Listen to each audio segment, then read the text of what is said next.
What's up, you guys? It's the Curious Owl here, and welcome to my very first tag video. I was tagged in the Birthstone Book Tag by my good friend Becca over at Bookworm Becca. You guys can go check out her channel. I will leave a link in the description for her channel. She focuses on purely just books, reviewing them, talking about all kinds of books and other things related to books. So she tagged me in this video, which is taking every month of the year and the birthstones that correspond to those months, and based on the elements of those stones, you pick certain characters from books or just books in general that correspond well with those elements. So to start off, the first month, which is January, which has the stone, the garnet. This is a stone that tries to ward off any negative energies. So the theme is to pick the most evil villain from a book. Now, I picked the character of Valentine from the Mortal Instruments series. The reason I picked him is because, honestly, he's very evil. Although he's not, in the first book at least, he's not really shown until about 3/4 of the way through the story. He, honestly, when the characters talk about him, he's very evil. He tries to kill off his own wife because he is threatened by her, by the fact that she has gone against him. And even his best friend, he on several occasions in the past has tried to kill his best friend and his second in command. He was just a ruthless killer and is trying to kill pretty much everyone he knew and loved if they went against him, as long as he basically got to the top of where he wanted to be. So in my mind, that is the most evil a person can get, if they're willing to kill their own friends and family just to make themselves better in their society. The month of February, which is the Amethyst stone, and actually the month of February has both my father and my younger sister's birthdays, so they're both February babies. This is focusing, the Amethyst is considered kind of like a royal gem, so you were supposed to pick a book with regal qualities, and I picked the book Sphinx's Princess by Freisner, so I don't know how to pronounce her last name. This is a historical fiction book based upon the Queen Nefertiti, the Princess Nefertiti at this point, and plays in ancient Egypt if you're not familiar with it. And this is basically, it's not a real account of things that happened to her, but it's kind of like someone's interpretation of some things that could have happened to her. And because she was a actual Egyptian princess, that is why I picked this book. The month of March is the aquamarine stone, and it's considered a washed out stone. So you're supposed to find a character that you think is very wishy-washy, whether they can't make a decision or you just don't know how to feel about them because they're so kind of back and forth. And I picked the character Myrnin from the Morganville Vampire series by Rachel Kane. This is actually volume 1, which contains both the first and the second book of the Morganville series.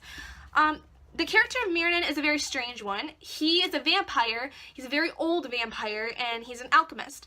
And the problem with him I have is, and it's essentially his entire character, is the fact that he's pretty much, I consider, a bipolar vampire, in the sense that he goes from being a really nice, really kind of funny guy to all of a sudden having this insatiable thirst for blood. And he will attack anyone that stands in his way of getting that, and it doesn't matter that he actually gives a crap about some humans, he will kill them if he gets to this point. So because of this back and forth he has throughout the entire series, that's why I give him that kind of wishy-washy character, is just because of his personality and how his character is. But even in this series, he doesn't come in until like the 4th book, so he's not even in the first 2, but he plays a big role throughout the rest of the series as soon as he comes in. The month of April is the diamond, which the book people that made this tag are saying basically find the diamond in the rough. Think of a book that you love that is not really well known. And many of you might not be surprised by this, but I have picked We Are All Made of Molecules by Susan Nielsen. Anytime I get people asking me about a book recommendation, I pick this one because, honestly, for as young as it is targeted to, it is such a good book. Honestly, you guys can go check out my book review up here on this book that I did a couple of months ago. It is such a good book because it's honestly so heartwarming. It really hits a lot of things that when it comes to blending families, for children that have lost family members, children that have been through divorce and are going through this whole process of blending in with another family, and several other things that kind of especially when it becomes like freshmen in high school. It's a really heartwarming story. It's really, really cute. I love the characters, especially the main character, Stuart.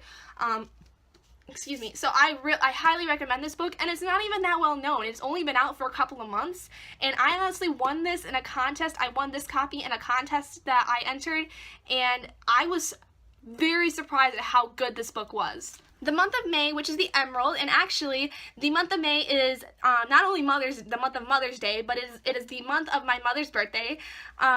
This is a month where the stone, the emerald, is basically used to symbolize balance. So finding a book that has characters that balance them well together. And I picked the characters of Rose and Lissa from the Vampire Academy series. No, this is not the first book in the series. This is the only one I actually physically own. The rest my grandmother owns. The rest of the books my grandmother owns. But the reason I picked these two was because, honestly, they really do blend well together because they're such opposites, but they really complete each other. Rose is much more of a robust, she's a very strong, headstrong character. She's even very dark. She's a darker complected, she has dark hair, whereas Lissa is much more fair complected, fair haired, and she's a very dainty person. Pretty much, if you have not read the series, Rose basically protects Lissa throughout the entire series, or she's basically her guardian. So it works well that they are so different, but they balance each other so well, because that's the whole point of the story, is they're supposed to be at the hip. So I think that Rochelle Mead, honestly, who's the author of the Vampire Academy series, did a really good job with finding those things that balance them well together with their personalities and how they act. The month of June, which is the Pearl, says to find a character that is loyal to the end. And honestly, I think the most loyal character I can ever think of is Quentin from John Green's Paper Towns. He is so loyal to Margot. He honestly, and he's the kind of loyal where he's not willing to give up on them. When Margot disappears, he spends his entire rest of his senior year trying to find out where she's gone, what's happened to her, if she's okay, because not only is he in love with her, but he just cares deeply about her. And it's such a great feeling, because if I were Margot, I would have been eternally grateful that somebody took that much time out of their life to try to make sure I was okay, and spent weeks trying to search for me when I left pretty much nothing to tell them where I went. So honestly, Quentin is probably the most loyal character I've ever met, and I honestly want to be his friend because he shows me that he is willing to do what it takes to make someone happy and make sure somebody's okay. Month of July, which is my birth month, which has the stone, the ruby, is asking to find a book that makes your blood boil, because a ruby is a blood tone color. I had a hard time with this one because honestly it takes a lot for a book to make me very angry. And although I actually did enjoy this book, there was something that really didn't make sense to me, which in case made my blood boil. And that is the 5th book in the Thirst series by Christopher Pike. This is the Sacred Veil. The reason I had such a hard time with this is because the ending was very bizarre. It was completely out of left field. You had no idea how it even helped the story at all. Basically, this story is about a 5,000-year-old vampire who is this. Her name is Alyssa, or Sita, as she has been formerly known as. And this book in particular delves a lot into her history, into her past, and something that has happened to her, which makes sense to me because she is a 5,000-year-old vampire. She's going to have a lot of baggage. But the ending took a weird sci-fi turn, which I was not expecting. This is a supernatural kind of book in one sense, so it is in a sense sci-fi, but it took this weird intergalactic time travel kind of ending, and it left me completely confused. I don't understand why it was done that way, and it's one of the biggest reasons that I dislike this book, but it is not the reason I completely hate it. I don't hate this book. I think the ending was just completely random and should not have been there and should have been different. But if I was to talk to Christopher Pike, maybe I could get a sense as to what he was doing. This is the only book I could think of, though, that really made me angry in any way. The month of August, which is the Peridot, I think is how you pronounce it. Basically, this is asking to find a supporting character that you liked more than the main character. And honestly, I loved the character Link in the Beautiful Creatures series by Cami Garcia and Margaret Stoll more than I liked the main character Ethan. Honestly, I loved Link so much. He was such a sweet character, and although he didn't really have much of a big role in a lot of things other than trying to find Ethan and later on in the series, he was really down to earth, and although he was kind of stupid at a lot of points, I don't know, I think I just liked him better than I liked Ethan, because I felt Ethan tried too hard when it came to getting Lena to open up, and Link was much more laid back. He was much more kind of relaxed, and even when he's trying to like flirt with girls, it's hilarious because they just shoot him down and he's still trying to get them to like him, but it's just not happening. And honestly, the person that the people that made the Beautiful Creatures movie picked for Link was a good fit. But if you guys want me to go on a whole rant about how I hated this movie, please let me know, because I will go on at least a 10-minute rant on why this movie, this book to movie adaptation was terrible. I will tell you everything that I hated about this movie. But if you guys want to hear that, let me know. Otherwise, I won't talk about it. The month of September has the Stone the Sapphire, which has a very calming effect for people. So, naturally, the prompt is to find a book that has a very calming effect. And I picked the very first book, Kissed by an Angel by Elizabeth Chandler. Now, this actually is a trilogy in one book, so I guess it's considered 3 different books in one. But honestly, it's a very, very sad story about a girl who basically loses her boyfriend in an accident, but he watches over her throughout the entire time he is in the spirit world and is essentially her guardian angel. The reason that I thought this book has such a calming effect is when I found this book, it was at a time when I actually had recently lost a loved one. I lost my grandfather when I was 13.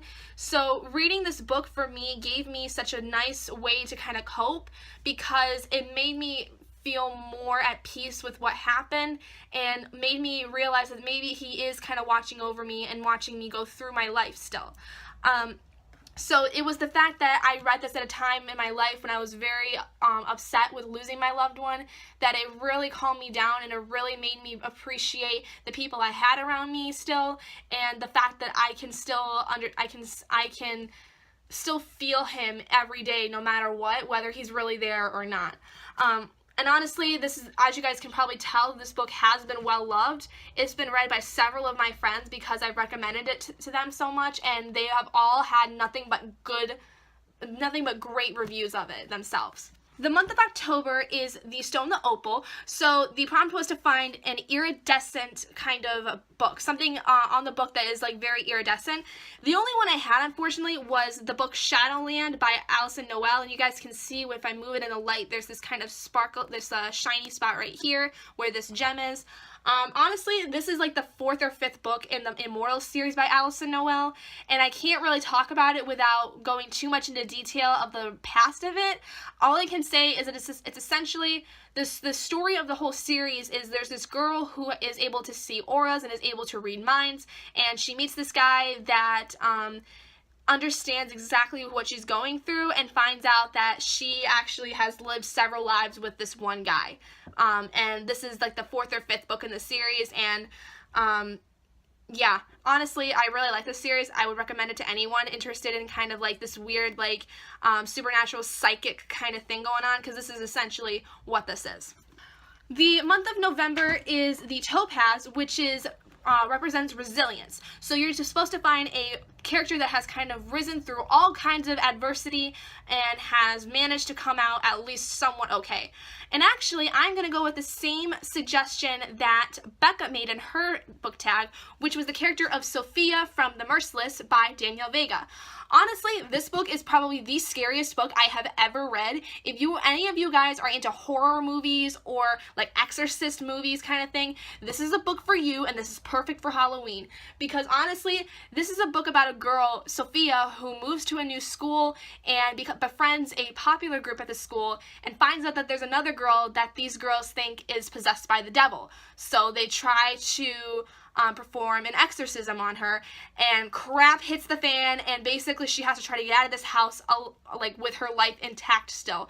And it's not just because like this girl like goes demon and everything. It's several other things that happen during this exorcism that make her want to run away. And she goes through so much, not only with the fact of the exorcism, but the fact that she was able to create a bond with these popular girls after moving several hundred miles away from home, with her mother being in the military. Honestly, it's a really good read. I highly recommend it. And I'm going to say my younger sister read this book herself as well and refuses to talk about it with me because it freaked her out that bad. But she will say that it was good. I will say that she will say it was very good, but she refuses to say anything more about that. Finally, for the month of December, the gem is called a blue circussin. I don't know how to pronounce it, but basically you're supposed to find a friendship from a novel or series of novels that you want to be a part of.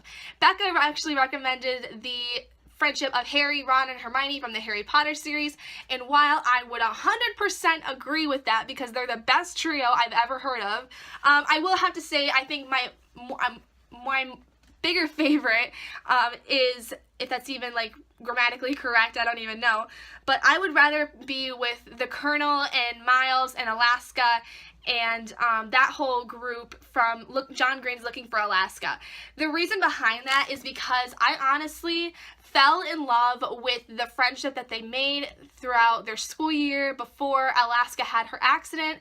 And honestly, the Colonel is hilarious, and they pull pranks on all the students throughout their entire school, which would be really fun for me, especially since I'm very timid. I don't do stuff like that, so I feel like they would really bring me out of my shell more and get me to do a lot of fun things. So that's going to do it for this Birthstone book tag. I hope you guys enjoyed it. Thank you, Becca, for tagging me to do this video. It was so fun to look through all of the books I've read and picking out these other ones. I don't have anyone to tag, though, so if any of you guys that have YouTube channels want to do this tag, please do, because it's honestly so fun to go through all of the books you've read in your life and picking out these other things and really thinking about, like, how did these work for these stones. But thank you guys so much for joining me. I hope you guys enjoyed. Let me know if you guys want me to do some other tag videos throughout this channel, because I would love to. I'd love to be tagged in more videos or do challenges and stuff like that. So just let me know. And if you guys like this video, please do give it a big thumbs up. And if you're not already and you'd like to be, hit that button down below to subscribe to become an owlet in our flock. And I will see all of you guys in my next video. Bye, guys!